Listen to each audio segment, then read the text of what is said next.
Can you see it? Can you Yes. see my screen? Okay, perfect. Let me know when we're ready, Lauren. Go ahead. Hello, everyone. Welcome to Thinking Captions with Alex Combs and his invited guests. First, we will take care of a little bit of San Francisco Zine Fest business, sort of explaining how tonight is going to go. Um, what we will do is go over the house rules, a little bit about San Francisco Zine Fest.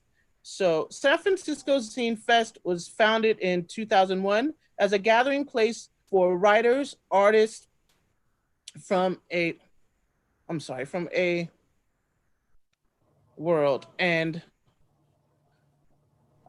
sorry,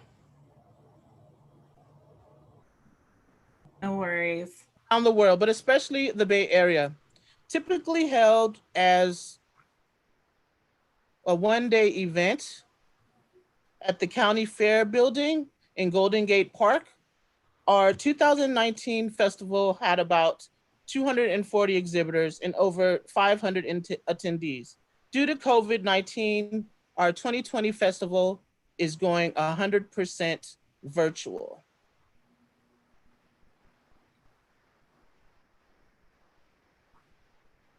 What is Cyberfest?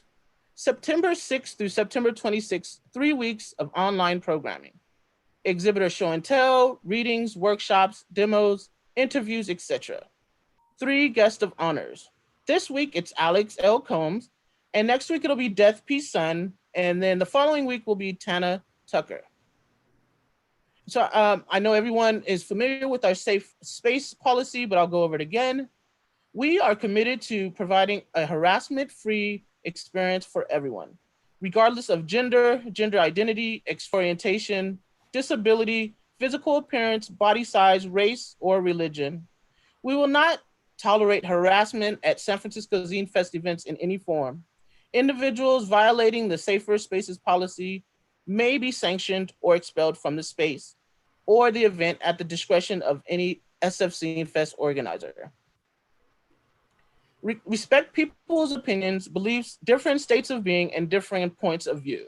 Always get explicit verbal consent before taking someone's photo or crossing other personal boundaries. Be responsible for your actions and aware that they may have an effect on others regardless of your original intent. A safe and respectful community is everyone's responsibility. So the guidelines for tonight's event, you want to keep your video off to prevent lagging unless you are speaking or hosting. The host, the guest of honor, and the ASL interpreters will keep their videos on. Keep yourself on mute unless you're presenting. If you have a question, ask in the chat.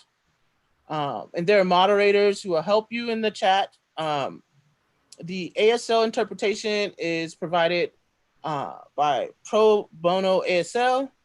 Be mindful for folks who are blind or visually impaired, and be specific with your descriptions when you're sharing your work.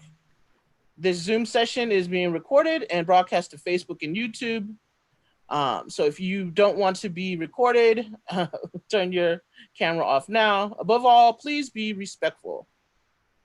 Just a little bit about me. My name is AV Jetter. I write and I draw and self-publish the comic book Nothing Good Ever Happens at 4 a.m. I'm a huge horror and gore movie fan. I love anything sci-fi related, no matter how weird it is. Lowbrow art, B movies are like, I love those. If it's super bad, I'm into it. I just recently started doing Perzines.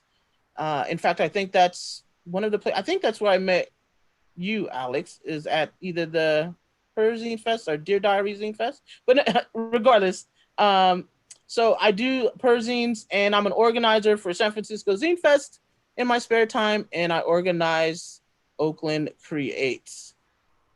And just a little bit about our guest of honor. Alex is an artist and educator who likes to create comics that are fun to look at with engaging and sometimes personal narratives. I'm actually going to let Alex speak a little bit more about themselves. Like I said, I met Alex maybe at, was it 2016? I think it was, I believe I met you at the Bay Area Queer Zine Fest. It Yeah, could have maybe in been, 2017. right. We tabled next to each other. Yeah, we just happened to be seated next to each other. And we had a good time kikiing. Yes. that, that was awesome. I had so Um, much so- fun there. oh my God. And so um, one of the invited guests um, is, I'm sorry if I'm mispronouncing your name. I'm so sorry. Shuchita Mishra, Yeah, that's correct? right. So they have a fascination with lines and words, and it's led to a journey as a comic artist. They received their MFA in comics in 2019 at the California College of the Arts. And again, I'm gonna let Alex describe a little bit more about each one of his guests of honor. So I'm gonna stop there. And then tonight we also have with us Maxi Rodriguez. And hello. And Maxi Rodriguez is a Latina body positivity cartoonist, multimedia designer, and they hold a BA in graphic design from CSU Dominguez Hills and an MFA of comics at the California College of the Arts. I'm sensing a theme here. Uh, and hopefully, I don't know if she's joined the call yet, is Breena Nuñez and um, let's see, an Afro Guatemalan Salvadorian. That's a whole mouthful. Sorry, an Afro Guatemalan Salvadorian cartoonist based in the peninsula of the Bay Area. Breena identifies as a non-binary woman who uses she, her, they, them pronouns. And so again, I'm gonna stop there and let Alex talk a little bit more about his guest. I'm sure he has some insight that we don't have. So I'm excited to hear about that. And now I'm going to turn the screen over to Alex, and I'm going to shut my video off so that we can see the interpreters are here. There won't be a lag on the interpreters. So I'm going to stop sharing. And like I said, Alex L. Combs, our guest of honor, take it away. All right. Hello, everyone. Thanks so much for coming to San Francisco Zine Fest 2020, all virtual Zine Fest. I'm so excited to be hosting this Thinking Captions panel event with three of my favorite zinesters, who, yes, I'm a little bit biased. I did go to school with all three of them, but there's still so many more people I would love to have had on this event as well. How are the captioning people doing? Do you need a little break yet? Oh, we just did a switch, so we're good. Okay. I'm going to go ahead and share my screen really quick and show you each of their websites.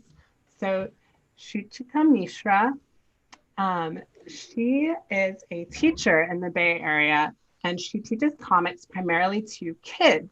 And she does these really fun daily drawing challenges.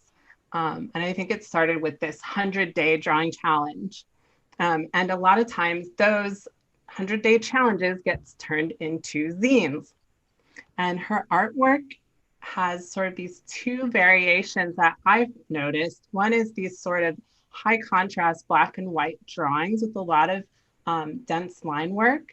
And then she's been doing these very soft, very pastel, colorful drawings that really feel like an illustration in a kid's book. And she also does these really fun imaginary characters they almost feel like an imaginary friend. And they get sort of pop up in her comics. And stay tuned because Shuchi is going to do a little interactive activity where she's actually looking to get inspiration from the audience for the daily drawing challenges. So she's going to tell you a little bit more about that. So stay tuned. And my next guest is Maxi Rodriguez. Maxi is a comic artist and a graphic designer. Normally, I know she really attends a lot of comic and zine conventions. Can't do that right now, except virtually, but and she's really involved in the webcomic scene. She draws a comic called Chronicles of a Chubby Bunny, which also gets turned into physical zines. This is Chubby Bunny #1. And they feature this character called Chubby Bunny. And it has a lot of themes of, again, body positivity, fat positivity, and also tackles a lot of issues surrounding mental health and struggles with mental health. So a lot of times these themes are quite serious, but they're addressed in a very humorous way and almost lighthearted way at times. Here's another gorgeous cover for Chubby Bunny Volume 2. And then right now she's starting a new series called Plus Size Girl Magic. Would you call this a spin-off? I think it might be kind of like a spin-off of Chubby Bunny, but it's focusing. Go ahead, Maxi. Oh, sorry. I thought you were addressing me to describe it. I kind of was. I was kind of rambling. Plus Size Girl Magic is basically a love letter, not only to myself, but to every plus size body out there. However, it is rated R, so it's a more adult version of Chubby Bunny, and it tackles more serious issues like relationships and intimacy among plus size bodies. It says it has sex scenes. Mm-hmm. So I'm trying to yay. All right, and my last, thank you, Maxi. And my last guest is Breena Nuñez, who is a cartoonist in the Bay Area and a teacher of all grade levels and a college professor. Their cartooning style and themes often remind one of the Peanuts comic strip. A lot of times, again, it's tackling serious issues or everyday issues with kind of like a fun spin. A lot of times they'll have kind of a gag cartoon feel to it. And recently, Breena just did this comic called I Exist about the nuances of existing as an Afro-descendiente in the Bay Area. And a lot of their comics do deal with being Afro-Salvadorian, Guatemalan, and that history and identity. This one specifically is dealing with the history of El Salvador and being an Afro-Salvadorian. And this comic was just nominated for an Ignatz Award. Super exciting. Voting is closed, unfortunately. We do not, I think the results come out on Saturday. So fingers crossed for that. Let's see.